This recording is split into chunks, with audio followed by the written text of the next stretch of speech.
আন্তর্জাতিক যোগ দিবসের অনুষ্ঠানে ২১শে জুন ভারতের প্রধানমন্ত্রী নরেন্দ্র মোদী কলকাতায় আসবেন। আর তার জন্য শহরের অন্যতম ব্যস্ত রাস্তা রেড রোড ৭ দিনের জন্য বন্ধ করে দেবার সিদ্ধান্ত নিয়েছিল পশ্চিমবঙ্গ সরকার।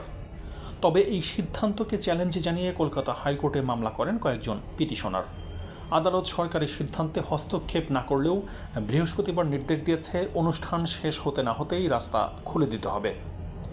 উল্লেখ্য, ঈদের নামাজের সব থেকে বড় জমায়েত হতো এই রেড রোডে। তখন হিন্দুত্ববাদী সংগঠনগুলো দীর্ঘদিন ধরেই প্রশ্ন তুলত যে কেন রাস্তা বন্ধ করে নামাজ পড়া হবে।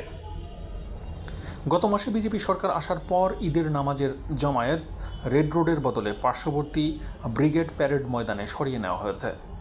এখন রেড রোড বন্ধ করে যোগাসনের অনুষ্ঠান হওয়ায় সামাজিক মাধ্যমে সরকারের পক্ষপাতিত্ব নিয়ে প্রশ্ন তুলেছেন অনেকেই। প্রধানমন্ত্রীর অনুষ্ঠানের জন্য এই রাস্তাটি ৭ দিন বন্ধ রাখা নিয়ে দায়ের হওয়া মামলাটি শুনানির সময়ে আদালতও প্রশ্ন করে যে কেন যোগ দিবসের অনুষ্ঠান ব্রিগেড প্যারেড গ্রাউন্ডে করা গেল না।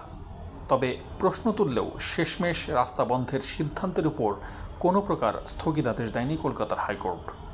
উল্লেখ্য, গত ১৪ জুন থেকেই বন্ধ করা হয়েছে রেড রোড।